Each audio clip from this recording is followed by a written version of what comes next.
السلام علیکم، news time کے ساتھ میں ہوں زاہدہ راہ۔ امید کرتی ہوں آپ سب خیریت سے ہوں گے جہاں بھی ہوں گے۔ جیسے پی ایف یو جے نے جو ہے پیکا ایکٹ کے خلاف جو ہے درخواست دی ہوئی تھی، ہائی کورٹ میں چیلنج کیا ہوا تھا کہ اس قانون کو ہم نہیں مانتے، اس کالے قانون کو، اس میں جو ہے آرڈیننس میں اس میں ترامیم کیوں کی جا رہی ہے، حالانکہ یہ قانون پہلے سے موجود تھا 2016 سے نون لیگ کے دور میں۔ تو آج اس پر جو ہے چیف جسٹس اطہر من اللہ نے اس پر سماعت کی، تو سماعت کا احوال کیا ہے، آنکھوں دیکھا احوال پوچھتے ہیں راجہ بشارہ صاحب سے۔ السلام علیکم سر۔ السلام۔ سر کیا ہوا آج پیکا ایکٹ کی ترامیم میں جو آرڈیننس لایا گیا ہے، تو اس پہ کیا جسٹس اطہر من اللہ نے کیا ریمارکس دیے آج؟ بہت شکریہ زیادہ۔ یہ گزشتہ روز یعنی منگل کو پی ایف یو جے نے یہ پٹیشن دائر کی تھی اسلام آباد ہائی کورٹ میں پیکا کے حوالے سے۔ اس میں پٹیشنر جو تھے وہ ہمارے دوست قاضی رضوان تھے۔ وہ قاضی اپنے ایڈوکیٹ قاضی عادل اور کاشف شاہ کے ہمراہ جو آج صبح عدالت میں پیش ہوئے۔ ٹھیک ہے۔ چیف جسٹس اطہر من اللہ نے اس کی سماعت شروع کی تو قاضی عادل نے بتایا کہ 17 تاریخ کو سینٹ کا اجلاس جاری تھا، 17 فروری کو سینٹ کا اجلاس جاری تھا اور 18 کو اسکیجول تھا یہ کہ قومی اسمبلی کا اجلاس ہونا ہے، وہ 2 ہفتے کے لیے چلنا ہے، لیکن حکومت نے وہ اجلاس نہیں ہونے دیا۔ انہوں نے یہ عدالت کے سامنے موقف رکھا چیف جسٹس کے سامنے کہ وہ اجلاس اس لیے نہیں ہونے دیا کہ پیکا کے حوالے سے انہوں نے راتوں رات جو ہے وہ صدارتی آرڈیننس جو جاری کیا اس حوالے سے۔ تو چیف جسٹس نے پوچھا کہ یہاں پر ایف آئی اے کے جو ڈائریکٹر ہیں انہوں نے اور جو سرکار کے جو یہاں پر اٹارنی جنرل یا ایڈیشنل اٹارنی جنرل پیش ہوتے ہیں، تو انہوں نے کہا تھا کہ ہم اس میں کچھ امینڈمنٹ لا کر آپ کے سامنے رکھیں گے، آپ کے سامنے رپورٹ پیش کریں گے۔ تو انہوں نے پوچھا کہ جو پیکا کی ایک شک ہے 20 جس پر بہت شور اٹھتا ہے، 21 یہ دونوں جو بیسیکلی بہت طور پر یہ دونوں جو اس کی آرڈیننس کی شک ہے، یہ جو بنیادی انسانی حقوق کی جو خلاف ورزی کے زمرے میں آتے ہیں۔ تو انہوں نے پوچھا کہ اس حوالے سے آپ نے کیا کیا ہے۔ تو قاضی عادل نے عدالت کے سامنے یہ بات رکھی کہ انہوں نے ترمیم تو نہیں کی، ہاں یہ کیا کہ اس میں اور زیادہ سختی کر دی گئی۔ پہلے اس کی سزا 3 سال تھی اور 3 سال کی سزا کو بڑھا کر اب 5 سال کر دیا گیا۔ تو اس پر چیف جسٹس نے کہا کہ مجھے افسوس ہو رہا ہے کہ پوری دنیا میں، انہوں نے وہاں اگزامپل دی جو ریمارکس میں یوگنڈا، زمبابوے اور کانگو کے حوالے سے۔ یہ شاید آپ سارے لوگ جانتے ہیں، آپ بھی جانتے ہیں کہ جو افریقہ کے یہ جو ممالک ہیں یہاں پر بنیادی انسانی حقوق کی سخت خلاف ورزی ہوتی ہے۔ تو انہوں نے کہا کہ وہاں پر بھی ان ممالک میں بھی زمبابوے تو ایک لمبا عرصہ امریت رہی، رابرٹ مگابے وہاں کا پریزیڈنٹ رہا ایک طویل عرصہ تک۔ تو وہ انہوں نے کہا کہ ان ممالک میں بھی جہاں پر بنیادی انسانی حقوق کی خلاف ورزی ہوتی تھی، وہ ممالک بھی ان شکوں کو جو ہے وہ پیکا سے جو فوجداری یہاں پر بھی قائم ہے اس سے نکال رہے ہیں، لیکن افسوس کہ یہاں پر ابھی تک اسی طرح چل رہا ہے۔ اور ایف آئی اے نے ہمیں کہا تھا کہ ہم اس میں امینڈمنٹ کا لا کر آپ کے سامنے رکھیں گے۔ اور پچھلی سماعت پر شاید آپ کو یاد ہو، پچھلی سماعت پر چیف جسٹس نے کہا تھا کہ یہ روگ ایجنسی، مطلب اس شک نمبر 20 اور 21 کے حوالے سے انہوں نے یہ بات کی تھی کہ ایف آئی اے کو ہم روگ ایجنسی نہیں بننے دیں گے۔ یعنی پاکستان میں جو یہ ایجنسی ہے، یہ جو کام کر رہی ہے، یہ اس کا تاثر یہ جا رہا ہے دنیا کے سامنے کہ یہ روگ ایجنسی کا کام کر رہی ہے اور لوگوں کو بغیر وارنٹ کے، بغیر سرچ وارنٹ کے، وارنٹ گرفتاری کے لوگوں کو گرفتار کر کے لے کے جا رہی ہے۔ اور ان لوگوں کو جو حکومت پر تنقید کرتے ہیں، جو حکومت کی بیسیکلی وہ تنقید نہیں کرتے، لیکن حکومت کی جو پالیسیز ہیں ان کے خلاف جب وہ تنقید کرتے ہیں تو پھر وہ لوگوں کو اٹھا کر لے جاتی ہے۔ آج مطلب صبح جمعرات کے دن ایک اور آج پٹیشن دائر ہوئی پی ایف یو جے جو دوسرا دڑا اس کی طرف سے بھی، اور سننے میں یہ آ رہا ہے کہ یہ کلب کر لے گئی ہیں۔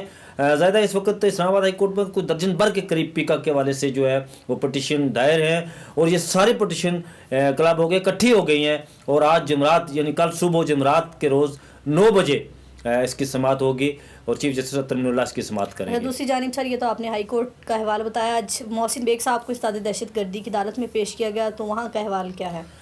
آج محسن بیگ صاحب کو 2 دن کا ریمانڈ لیا تھا اسلام آباد پولیس نے، اور آج انہیں جب اے ٹی سی میں پیش کیا گیا، محمد علی وڑاچ جو جج ہیں استاد دہشت گردی عدالت کے، تو عموماً یہ ہوتا ہے کہ 1 بجے کے قریب یا 12 بجے کے بعد جتنے بھی جو ہوتے ہیں ملزموں نے پیش کیا جاتا ہے، لیکن آج 1 ہوا، 1:15 ہوا، 1:30 ہو گیا، 2 ہو گئے، لیکن محسن بیگ صاحب کو عدالت پیش نہیں کیا جا رہا تھا. تو میں نے اپنے ذرائع سے جب پوچھا کہ کتنے بجے تک ممکن ہے کہ محسن جمیل بیگ صاحب کو عدالت میں پیش کیا جائے گا، تو بتایا گیا کہ ابھی آدھا گھنٹہ اور لگے گا. کوئی لگ بھگ 2:30 بجے کے قریب محسن جمیل بیگ صاحب کو عدالت کے سامنے پیش کیا گیا.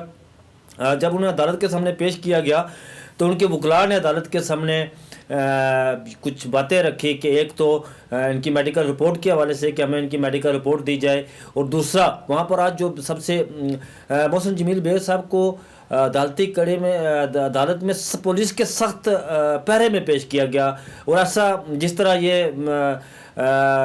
ایک تاثر مل رہا تھا کہ یہ جیسے کوئی اللہ نہ کرے کہ بہت بڑے دہشت گرد ہیں جس پر حکومت نے نام بھی رکھا ہوا ہے، اور انہیں پولیس کے اتنے سخت پہرے میں عدالت میں پیش کیا گیا. تو ان کے وکلاء نے عدالت کے سامنے یہ بات رکھی کہ ہمیں عدالت کے سامنے یہ بات رکھی کہ ہم اپلیکیشن ہم ان لوگوں کے خلاف بھی FIR کروانا چاہتے ہیں جنہوں نے ہمیں مارا، تو لیکن ہم یہ تھانے میں جا کر اپلیکیشن دیتے ہیں FIR کی، لیکن وہ ہم سے وصول نہیں کر رہے ہیں. عدالت کے سامنے آج تھانہ مرگلا کے SHO نے وہ اپلیکیشن عدالت نے حکم دیا کہ ان کی یہ اپلیکیشن آپ لیں اور قانون کے مطابق کارروائی کریں، اور آج انہوں نے اپلیکیشن لی جس میں محسن جمیل بیگ صاحب کے وکلاء کی طرف سے یہ کہا گیا کہ ہم ان کے خلاف جو ہم پر تشدد ہوا، بے جا تشدد ہوا، ہمیں مارا گیا، پیٹا گیا، تو اس کے خلاف FIR کروائیں گے. اس میں FIA افسران اور کچھ پولیس افسران کو بھی نامزد کیا گیا ہے. تو دوسری طرف جو وکلاء صفائی تھے انہوں نے کہا جی کہ ہمیں 2 دن مزید اس کا ریمانڈ دیا جائے، کیونکہ جج نے پوچھا کہ کیوں آپ کو ریمانڈ دیا جائے، تو انہوں نے بتایا کہ ہمیں اس لیے ریمانڈ دیا جائے کہ ہم کچھ چیزیں برآمد کرنا چاہتے ہیں. جج نے پوچھا وہ کون سی چیزیں جو آپ برآمد کرنا چاہتے ہیں، انہوں نے کہا جی کہ ہم ایک تو بکس برآمد کرنا چاہتے ہیں، اور ایک ہم DVD لینا چاہتے ہیں. تو جج نے پوچھا کہ 8 دن ہو گئے ابھی تک آپ نے کچھ برآمد نہیں کیا، کیا پورنوگرافکس ان کا ہو گیا؟ تو انہوں نے کہا کہ ہو گیا. تو اس عدالت کے سامنے محسن جمیل بیگ صاحب نے عدالت سے استدعا کی کہ مجھے بولنے کا موقع دیا جائے. جب وہ عدالت نے انہیں اجازت دی تو انہوں نے عدالت کے سامنے یہ بات کہی کہ اس وقت تک پولیس مجھ سے سارا کچھ لے چکی ہے، میں پولیس سے مکمل تعاون کر رہا ہوں، ایک مہذب شہری کے جو ہوتا ہے اس کے مطابق میں پورا تعاون کر رہا ہوں. ابھی تک کل بھی تو ایک سماعت ہوگی نا اس پہ، جی دہشت گرد میں، تو کل کیا توقع ہے؟ ایسا ہی ہے، میں دہشت گردی میں تو نہیں، وہ ہائی کورٹ میں سماعت ہوگی، لیکن یہ ہوا کہ انہوں نے یہ عدالت کے سامنے یہ بات رکھی کہ میں جو جس بخش کی یہ بات کر رہے ہیں وہ بخش FIA تو پولیس کی موجودگی میں پہلے سے لے گئی ہے. یہ ریاست جس طرح میرے ساتھ سلوک کر رہی ہے، ایک مہذب ریاست ایسا سلوک نہیں کرتی. یہ عدالت کے سامنے انہوں نے باتیں رکھی. تو عدالت نے یہ کیا کہ جو پولیس ریمانڈ ان سے مانگ رہی تھی 2 دن کا، اس کو مسترد کرتے ہوئے پولیس کی استدعا کو انہیں 14 روزہ جوڈیشل ریمانڈ پر جیل بھیج دیا. اور اس حوالے سے کل جمعرات کا دن بڑا اہم دن ہے. کل جمعرات کو اسلام آباد ہائی کورٹ میں ایک تو پیکا کے حوالے سے جو درجن بر پٹیشن دائر ہیں ان پر بحث ہونی ہے، ان پر ان کی سماعت ہونی ہے، اس کے حوالے سے فیصلہ ہوگا. اس کے علاوہ محسن جمیل بیگ صاحب کی بھی ایک پٹیشن لگی ہوئی ہے ان کے عالیہ کی طرف سے، اور اسلام آباد high court defence journalist association کی بھی ایک پٹیشن لگی ہوئی ہے، اس پر بھی فیصلہ ہوگا. اور امید ہے کہ ہماری عدالتیں آئین اور قانون کے مطابق فیصلہ کریں گی. Thank you sir. جی ناظرین، آپ نے سنا کہ آج کی سماعت کا احوال کیا تھا. تو انشاءاللہ کل جمعرات ہے، کل محسن بیگ صاحب کے کیس کی سماعت ہوگی، تو ہم آپ کو لمحہ با لمحہ آگاہ کرتے رہیں گے. اپنا اور اپنے پیاروں کا بہت خیال رکھیے گا، ہمیں دعاؤں میں یاد رکھیے گا. اللہ حافظ.